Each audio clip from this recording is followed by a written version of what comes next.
interestingly, when we let the local farmers be able to see increased production, and we visited them. So it's not just me sitting down, Oka saying, giving money to farmers who came to Oka. No. We went to their local government, went to their villages, we went to see everything. When they had flooding, we were able to intervene to even help those who had lost from other areas. Because we could see what they're doing. Again, to do the proper infrastructure and give them access to the market. And all things are doable if we were determined to do the right thing. Thank you. If I usually want to have a follow-up question on agriculture real quick. Follow-up question is just for me to testify what Ebola is saying. For example, in Kaduna and also in Sokoto, I've seen this group that they call it the fund for the department, the Ministry of Agriculture, develop rural roads. For the my area, for example, in Sokoto at Locust River, I have seen the project given to one of the directors here around that place, and I give the infrastructure. Anyone that is in Kaduna, you know the house of the immediate former Greek minister. If you go there, you see the road being done with that kind of. I think what Ms. Q is saying is really to most of these funds end up in the because they are not being directed. So money and system development has been designed Nigerians to make sure that this food has been cheaper, but because this money end up in the pocket of the vigilantes, so just an intervention that was going to give. All right, thank you very much. I think Otumba, you're going to go coming now to questions. I don't know if you're ready. Yes, I have. Yes, I have. Thank you. My question is just on the economy. Look at the economic downturn. We're seeing multinational companies report massive losses. Cadbury, I think they have 12 billion losses. MTN, 131 billion. NGX, 230 billion. Nigerian Breweries, 71 billion. Guinness Nigeria, 18 billion. Hotels, I think they reported about 110 billion losses. And a lot of this compared to the future. The dollar, we see the naira weakening, we see the naira weakening. If you're in charge of the economy, which will hopefully, what economic policies would you help implement around naira, and also to reduce, these losses? Because as just an ordinary person, seeing these losses to me translates to either layoffs, massive layoffs, or reduction in employment opportunities for Nigerians that work. What will you do around? Let me tell you, if you look at my tweets about the issue of exchange, I mentioned it in that tweet. I mentioned about 19 of September last year. First, that what you have that is affecting your naira value is the value of your reserve. And what drives your reserve is export earning. What drives the export earning? Production. Because your sources of revenue, as far as foreign exchange is concerned, is oil, which most of it is stolen. You have no agriculture, not exporting enough. Factories are not producing enough for export. That's difficulty in dealing with the issue of earning dollars that would have increased your reserve and help to stabilize and reduce the exchange. What we have recently It's every country in the world can tell you manages the rates of its exchange. Yes, as they will tell you can float it. But you can't float without knowing or managing your supply. You can't float what you don't have. I believe that the rate of exchange in Nigeria was overvalued. For me, first step would have been to do the things I would say here, that I would have done to be able to get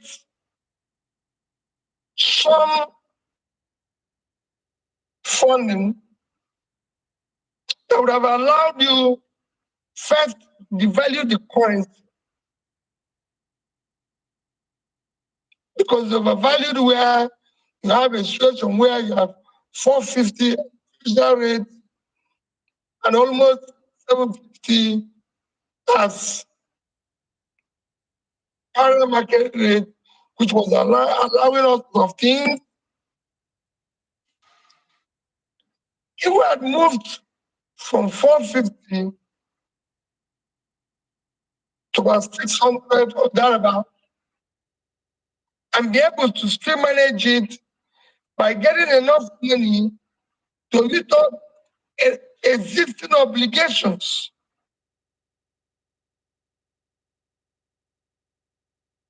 Corporations and people will lose money, but those meeting those existing obligations will increase confidence for people to come back into the market. And then, remember, one of the things that is foreign exchange rate is unproductive money. It's all over the place. I call the corruption side of it. Because some of this exchange rate that is going up and everything, the dollars are not being purchased by those who are using it for productive purposes. It's being purchased and used for corruption purposes, which everybody is involved. So you can stop it.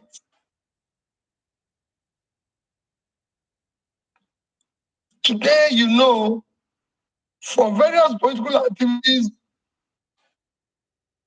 and people in government are now transacting in dollars. It's an open secret. So we are in difficult. Some of this we have to start doing it differently. I'm not going to say, that's why I said I will not be doing in the process of yesterday. I will be doing in the process of today. When I was in government as a state, we decided to have what we call subnational savings. That was why in Anambra State, we were able to have, by the time I left, $150 million in savings. We said we're going to divide our savings into three. One should be in foreign currency. Since we trade in dollar, let's save in dollars. One should be in naira, another will be in investments, shares and stocks and bonds, local bonds. And that's what we did. So I have $150 million in savings. You've read in God's book, pray to it every day, where he said, I supported savings. Because I know what the reserve would have been. If you ask Mr. Ganga, who was there, who actually was the, you can say the architect of the sovereign wealth fund, the governor who gave him all the support, I was there. So, for me, the things we would have done differently. Don't do it in the past, we're suffering now, but we can start today to do it. If we had done the right thing, manage the rate more effectively, and then support all exportable items to air revenue. Stop the oil shilling, which the government have said in stopping and everything. I said that I was a little bit disappointed that we got a ship that had 8,000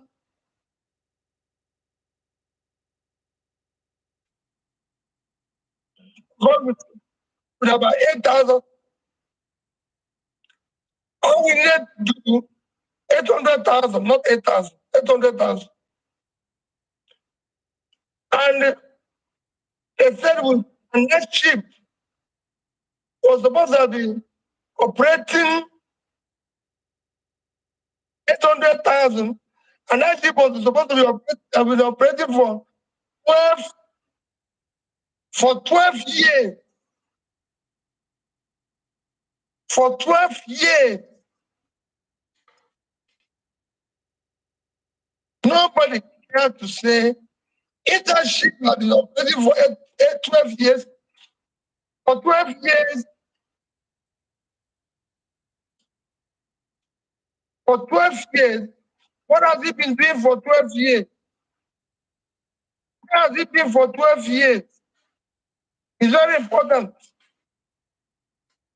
But rather, what we did is to say, destroy it. We don't need to destroy it. I would have seized it, ensure that they explain what they've been doing for 12 years. Nobody has told us what they've been doing for 12 years. They just said, he's been around there and doing sailing operations for 12 years. These are issues. So if we get it right, I believe we can earn more dollars.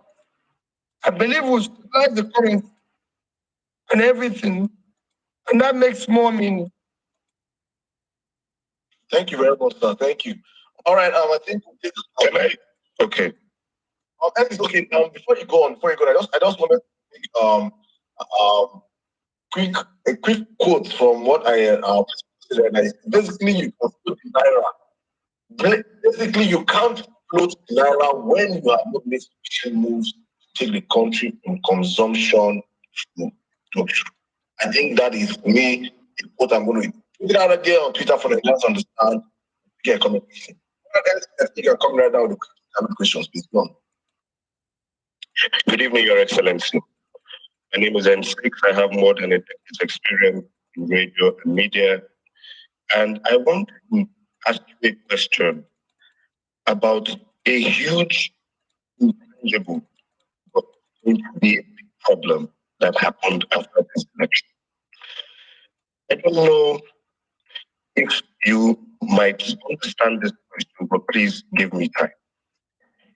This election has destroyed whatever fabric, national unity we have. The politicians weaponized tribalism, they weaponized ethno-religious sentiments, and they really split Nigerians apart. The Yoruba and the Igbo, the North versus the South, and they've done this, they did it at national level, they did it at state level. When we sit and talk about Nigeria, we always focus on education, health, this, that, this, places that have verifiable data to tackle. How do you datify the unity of this country? So please, sir, I want to ask you, do you have a plan when you get into power? Because you surely will. There's no technicality that is going to stop that. When you get into power, sir, is there a plan to sew Nigerians back together again? Or do you think that in your grand scheme of tackling poverty and also alleviating the Nigerian, hopefully the Nigerian GDP and all these things, that the tribalism issue will die off with our prosperity. I always thought it would, but it's sad to see these things happen again. You saw our opponents being as far as Yoruba, Rolu, and things like that. So my question is on national unity. We are highly fragmented at this point. What do you have in mind to get Nigeria back together as a country, loving each other, for us to be able to achieve all these things you have? Thank you. Well, thank you very much. Let me be honest. I've been asked this question several times. And what I tell them is exactly what I'm going to tell you now. Is that only times good that all these things are coming out? When in 2015, I campaigned across Nigeria, then with Jonathan,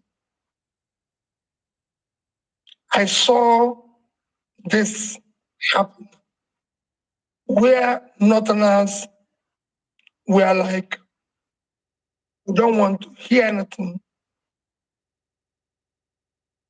We don't want to see you.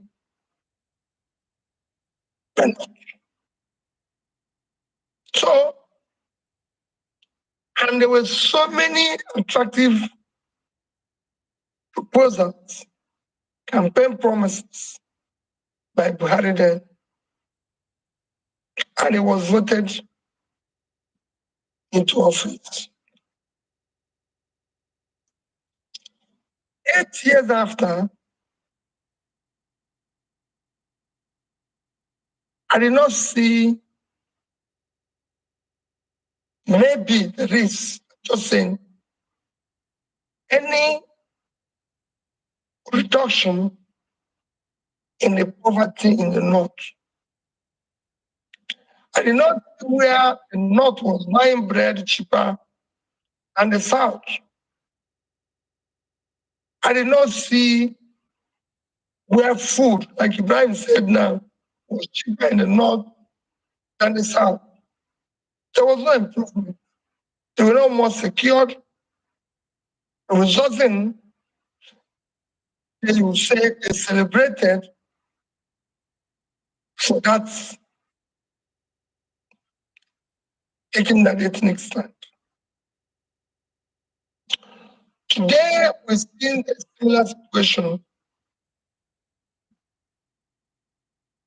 in the Southwest, where people think it is our turn, we don't care, studies, everything, because the politicians use this as a tool for competition, especially when they're incompetent. So they hire tools of division, tools of ethnicity. And I've asked people, can they show me where to buy bread cheaper in Ibadan? Is cost of rice or food cheaper in Ibadan? Is cost of petroleum cheaper in Ibadan? Is there anywhere people in Ibadan are buying fuel today, 300 naira, and people in the East are paying 600? Is there anywhere they're buying bread 500, where people in the North are paying 1,000? Same thing is what happens with religion. Because people will say to you, oh, doing a religious, doing this. Show me where the Muslims buy bread. I can tell you, Christians will go there and worship with you and buy the bread and come out and continue what they're doing. Show me where Christians are buying bread cheap. Muslims will come and buy the bread and go back. I went to public school, Christ the King College in Onitsha. And I wasn't just a student, anybody would say, you don't know in King College. I even became the deputy discipline prefect. So everybody that went to that school, tell knows Peter Obi. We had students, Muslims. We had other different Christian denominations. On Fridays, our Muslim students will go in Onitsha. They will go to mosque in Onitsha again. That's how I knew the mosque and where it was in Onitsha. They go to mosque on Fridays. On Sundays, we will go to church. Those who are Catholics will go to Catholic. Those who are Anglicans will go to a neighboring school, DMDS, for their own. Everybody. We didn't know what was. I went to University of Nigeria. Again, nobody who passed through Sugar will tell you while I was there. He does not know Peter Obi. They're not a part of that school. But I mean, not that everybody knows me. There are people who don't know me, who don't even remember me. But if there's popular students in the school, I'm one of them. So we had a lot of Muslims. We had people from different Christian denominations, a lot of Muslims. Nobody thought about where you're coming from. We had people. My senior brother went to school in University of Maiduguri. We used to go to Enugu to enter train to go back to Maiduguri. We're not insisting. These were late 70s, early 80s, not even 60s. So all these things were just tools that recently we got into this into show divide and sewing it together. My brother is as easy as ABC. Once you bring back what I normally say, character, capacity, competency back, and people can be see that they are participating in this, they are part of it because they are qualified, they are this, all this is will disappear. I live in Onitsha, I live in Lagos. I'm involved in some of these companies you're talking. Nobody knows where anybody's coming from.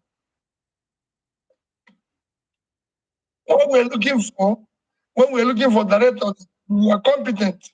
Yes, there might be an argument of, okay, in order to balance it, we need one person from Southwest, from Southeast, from this, from that, which are already enshrined in our constitution. Our constitution already said federal character. We have to bring people from different areas. We have to bring people who are competent. It's been shown in our football system. Just yesterday, all those who played for us in the 80s was remembered by APs. All those of them, Odebani, Christian Chukwu, everybody, he brought all of them to Lagos, hosted them, gave each of them about 1.5 million naira each, told each of them are going to be flying his plane for free, wants them looked after and everything. He didn't say, I want people who play for Rangers. I wanted people who did this national. When they make me in hotel, you'll be shocked. Blow, all these people that we used to hear their name. That's what it used to be. You can bring it back effortless ease. Today, there's a lot of intermarriage between the north, the east, the southwest, the southeast. It's going to a stage in Lagos, nobody even know the difference. So the marriages that I attended, I was in a funeral just on Thursday of somebody I can call a mother, fantastic woman, but it's a Yoruba woman. We live in the same block of flats. Where this woman is, I don't know how to describe her. She was just an extraordinary mother who every day will make sure that he comes in and say, Peter, you're not doing this, Peter, you did this, or this. Everybody in the compound is fond of her. So these are things you can deal with easily. I said when I was campaigning, Ibrahim can say that the North will celebrate me because I know the problem of the North. The West will do the same thing because I know the problem of the Because today, nobody can tell me the problem of the North because I know the problem of the North. As a banker, we used to get all the cash we need from Kano.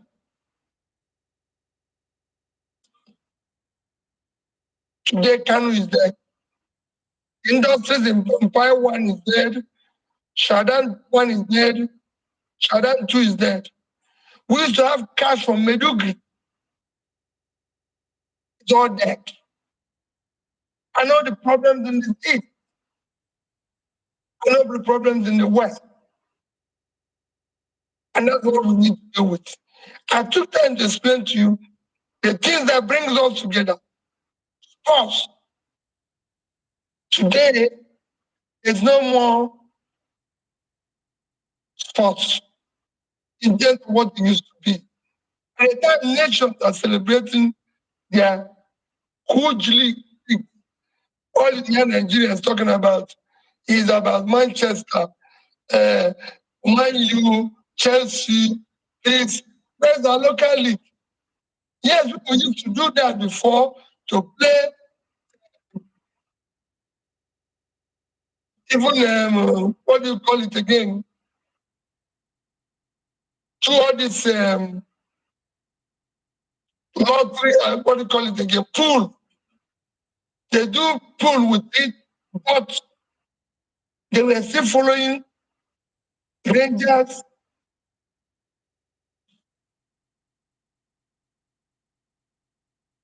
All the other clubs like ICC, Mighty Jets, all those things were being followed everywhere. So later things must go back to people who were playing in different places were not even from there. Their troubles were playing for Mighty Jets in North, but their troubles were from Anambra State. People were playing for Rangers, and they're from the North. You know, they are macerated and who were from court, they were playing for. So this is where we must go back to. In terms of entertainment, you can see it everywhere. Nigerian youth don't know the difference between Davido and other stars in everything. These are what we should encourage. And then throughout this politicians bringing things that divide us or telling you, oh, Peter Obi is tribalistic, oh, Peter Obi. Where? I've covered the state. I've run corporations.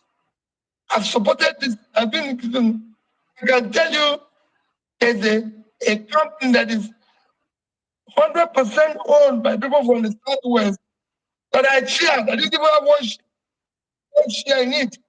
Just one.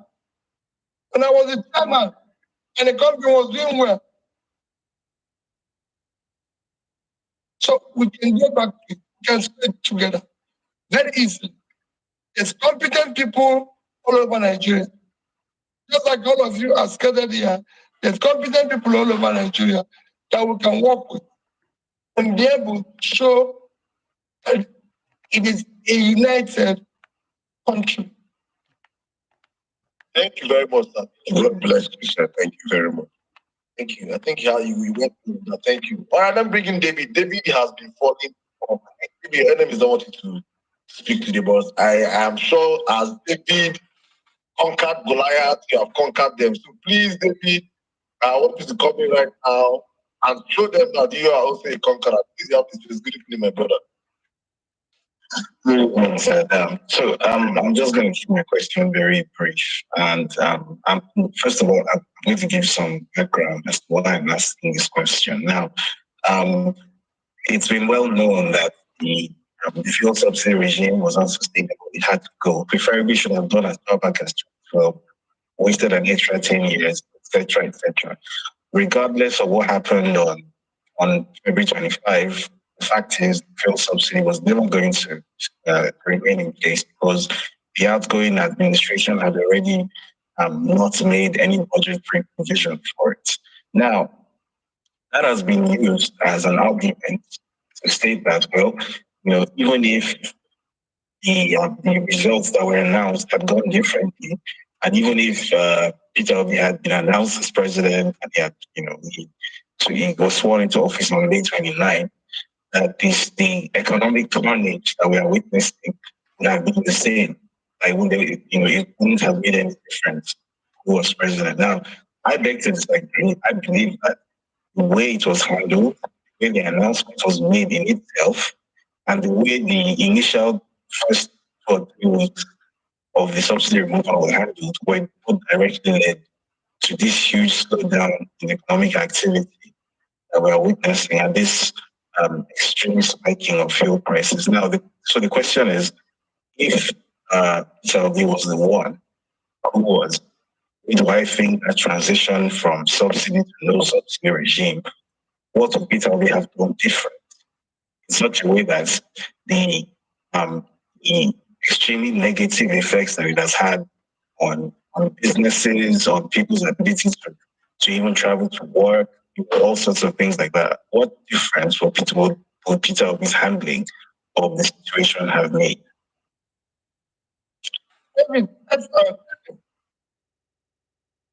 Election took place on 25th of February. Result was announced when? About the 1st March. Between the 1st of March and May 9th, it's a clear, call it about almost 90 days. Within these 90 days, I'm sorry to say it, I would have been able to have a respectable economic team that would have sat down with me. Even as I talk now, if you say Peter Obi is president tomorrow, I'll give it to you in 1 month. One respected Nigerians that can sit down and say, this is where we're going to go. If we're going to remove subsidy, I said it again, look at my tweet. Whenever I pull it, it's like when you have multiple fractures. You're not going to deal with all of it immediately. It's something you need to remove it one after the other. I said we'll remove the corruption side of it. So we will know the actual subsidy we're paying. There's so many components that when you listen, because I've listened to some experts, then their comments, you remove that. Having removed that, you now decide on the component of subsidy, whether it's budgeted or not. If it's, for example, when you remove it, maybe what will remain will be 40% of what you're paying, or 50%, you cannot say, on this day to prepare, we're going to remove this component. We've seen a former governor come in and said that somebody, David said, he's tired of making money this way, that he has made enough. I don't think I've ever seen anybody who said he's made enough money. Not even Warren Buffett, who is involved in investing.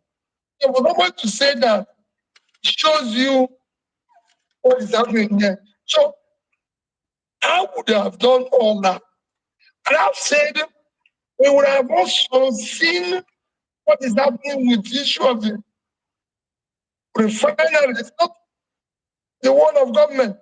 Other refineries, now people have stood up here and there, they are complaining that their problem is supply of crude.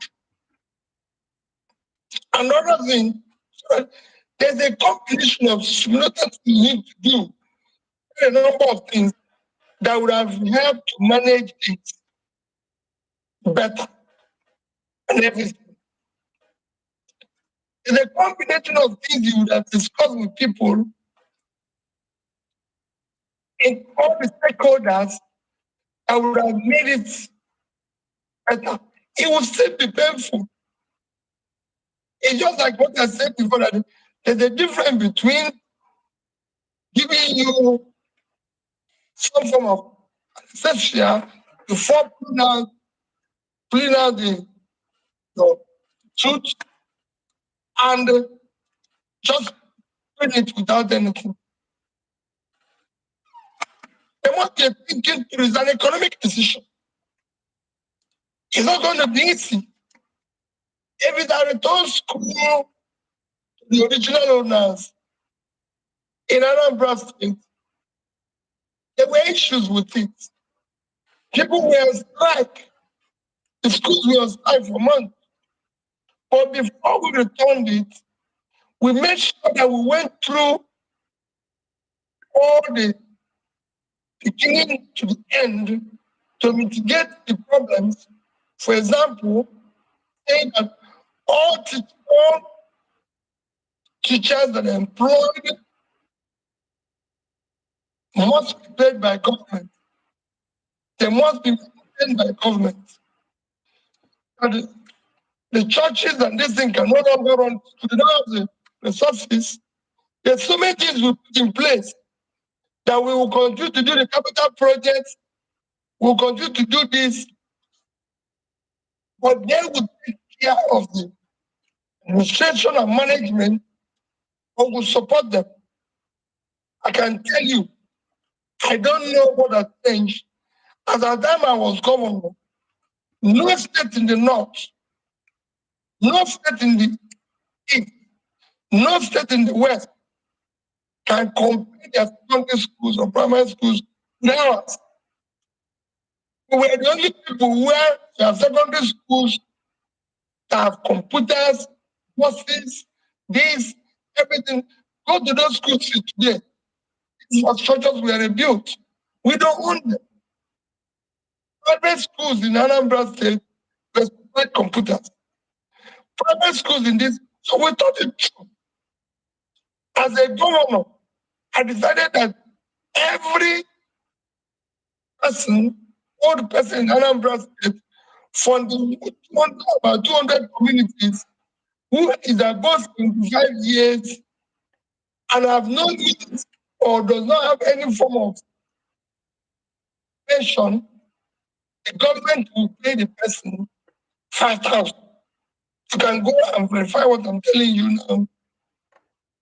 Across the whole state, 5,000 every month, and security in each community, employed and paid already by government in each community. I bought each community vehicle. What we were taught to stop, I knew it was going to be sustainable. People ask me then, are you going to get money to do this? I say, look at our calculation. Look at what we are getting. Look at what we're going to do. What I'm saying is that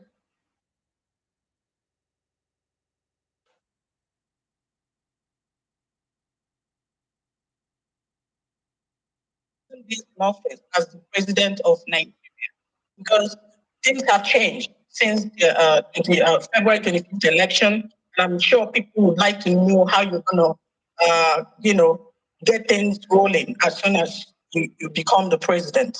Thank you. Did you hear that? No. All right, the petition is what I got to do your first 7 days in office. And she will be congratulated already for being the next president. What are you going to do in 7 days, your first 7 days in office? All right, let's take the last question. Dan Juma, hey, are they with you that thank you so much, Mr. Salam, and excellent Mr. Peter Obi. One of the moments, yeah. I'm coming in from the state notice, and the last time I think I had a handshake with excellent when down to the line go to the immigration, another handshake if possible.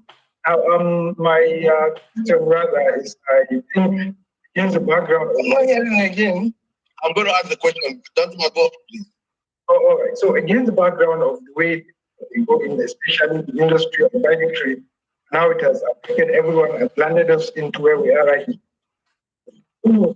The arrangement that His Excellency would have towards in the Nigerian institutions, where that it needs to be very. Anjuma, I've lost you. I've lost you. Anjuma is. Hello, am I audible? Okay, please go on. Yeah, so without too much taking of his time, is I think what has His Excellency got to offer Nigerians, especially with this level of high migratory that has landed us where we are likely to leave us. So please, we even have any maybe arrangement for the Nigerian out on what has His Excellency got to Nigeria, especially with this level of high migratory I think I'll meet you, Danjuma. Sir, if you can unmute your mic, sir, now, please. I just muted you. Please unmute your mic. Okay. Danjuma was asking about he's one of your strong supporters from the state. He said he met you during the rallies and hopefully he got the week on that presidential handshake during inauguration. He's asking about what you have to do. What I think you addressed it earlier on, but if you just in your party show talk about the huge divide has been created during this political season. It's asking about what are your plans to unifying Nigerians again. So these two questions, I think you can answer the corruption, what you're going to do in 7 days, migratory, and you can keep Nigerians out. Thank you very much. My take on corruption is that if you, who is the principal person, is not involved, the family and those around you are not involved to reduce it by 20, call it 50%. They have a zero tolerance. Not chasing people who did it before. But from the day you start, and whoever is involved must be dealt with within the law. Must. No matter who. And you have to show a sample by ensuring that you maintain what you say, remain consistent. As the governor for 8 years, it was not a central government, but I can really say we knew where our resources were. We knew where things are going on, and we dealt with it decisively. We can do it at national level. All those things people are saying is not true. It can be followed and followed decisively. And once people see you're not doing it, they'll run for cover. What I'm going to do in 7 days, I don't know, except that players will start seeing that there's a need for governance to be by example in terms of character of the government, behavior of the government, and things that are happening. Announcements will be done properly. And of course, in 7 days, I should have been able to speak to Nigerians like I'm speaking now, where they'll take hours and narrate their problems, and we'll be able to listen to them and know what to do. Tens of in Nigeria said it's not a difficult thing. It is a question of sacrifice. Without doing the right thing. Nigerians are united. It is the politicians and the big elites in Nigeria that are divided. And they deliberately did it so because the more divided we are, the better for them. And that is why they want to. It is because they cannot compete in terms of character, competence, and other competitive criteria. They want to now compete by dividing us. We are more united in Nigeria. We're going to focus. I have opportunity. I will tell every Nigerian, we must bring the love, we must bring the care. That is why when people say to me, "Oh, we're going to do this," no, we will remain calm amidst all provocation. We will remain calm no matter what they do to us. I've always said to people, we're not going to pull Nigeria down, even if anything happens. No, we will remain calm. We will do the right things. I urge all of you to always remember, we have no other country except this one. We will build it by ourselves.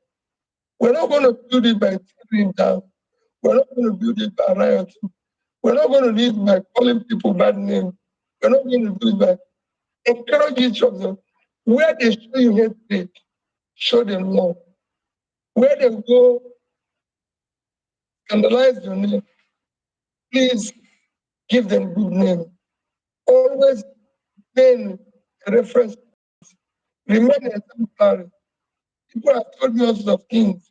People have said to me, if they've called me name, they've called me president of money, president of condolence, president of, and I've written them back and said, oh, they're always going to wear their burial. No one's going to bury us. He doesn't even go to where the system. And I always tell them, it is better to go to the house of mourning than go to the house of feasting. It is this attitude that makes you a human being. When you attend burial, you know that this life is so temporal. It's what makes you a human being. You know that all those things you're acquiring, you don't need them. You should not acquire them. Especially when you acquire them wrongly, those things will not last. It will not save you. Better use those things to help humanity. When you're giving public money to manage it transparently, it is for benefit of the public and everything. Stay with people who are in difficulty. Don't push people down. Don't look down on anybody unless you're going to pull the person up. Let us pull each other up. Let us stay with each other. Let us show love to ourselves and show that we're a country where people live and can live together, irrespective of their tribe. All of us are suffering. The North is suffering. Southwest is suffering. Southeast is suffering. Nobody today, like I said before, buys bread cheaper. We're all in it together. And if we work hard, the bread will come cheaper for everybody. Roads will be good for everyone. Lagos Ebero Road will be good. Anyone road will be good. Abuja Kaduna Road will be good. Kaduna, all the roads will be good. If we do the right things, we travel together. I used to travel London only to one airport, Kano Airport. I want to go back traveling like that. I want people to come to the airport because they want to do business, do their business and go. We can build a better country. In India, it's too loud. But today, people in Delhi are okay. People in Mumbai, people in all over India live well. And I think they want to do. The same thing in Indonesia. Yeah, go to Bali, people are okay. people are okay in Jakarta, people are okay in other areas of the country. That's what it should be. Our should not be a case of, oh, I'm from here, by the other people should jump into the river. They shouldn't jump into the river. There's no color. There's no difference between a Yoruba man who is carrying a green passport and an Igbo man who is carrying a green passport. We are all the same. And children grow up in the same society. We must not divide them. We must live with them. And that's what I beg everybody. So everything I do, I showed you about this connection who I live with my father. He was a mother. He cared for everybody. We didn't know her as a Yoruba woman. I know her as money. My wife called her money, my children call her money. When we heard he died, everybody was feeling bad. On Thursday, I canceled everything I'm doing to go for a burial. Being buried in London, wife, my family, everybody will be there. So that's what we should do. That's how we should live. We shouldn't live where you say, oh, I stay from this place, I stay from there, and everything. No, it is one Nigeria. Let's be one. Let's respect each other. If David has problem, they have problem. Those people who are living in IDP camp in Nigeria are us. They are living through us. Unless they go back to their villages, unless they go back to where they belong, all of us are in IDP camp. Anybody who tells you is happy when other people are suffering than animal, anybody who is eating and are happy when people are hungry than animal, Nigeria must be careful. And we must be in Nigeria. God bless all of you. Bless Nigeria. Bless all those who work in it, all those who are trying to make it. Please do not give up. Remain resilient. We will win eventually. God bless you. Thank you very much. Thank you very much. Thank you very much. Thank you so much. Thank you. It's been an amazing 3 hours plus with you on the platform. No one said I said on space. Time flies like you don't even know. Thank you, sir. I wish people are here. They want you to go on, but we cannot abuse this privilege. We don't see politicians come out here. When we get one like this, we have to make use of it. Thank you, sir, for spending your time with us. This is on behalf of the whole Marine Parks team and crew and the whole body that made this possible. Thank you so much for honoring us. Thank you for honoring the Obedient movement, for honoring Nigerians. Well-named that come out to this to us. I've heard you loud and clear. I think the sound bites from this space are now. We can always and use them for the next month. Hopefully we'll see again in 2 months time from now. But for us here, you can go and An agreement. It's an agreement. An agreement is an agreement. You know, but for politicians, it's not like that for you. No, not true. It's an agreement. All right. Thank you. Very much, sir. Thank you for this time. Thank you. God bless you. Our regards to the family, our regards to Daddy. We're expecting to see Daddy. Please put him on the call. Let him know that Nigerians will speak to him.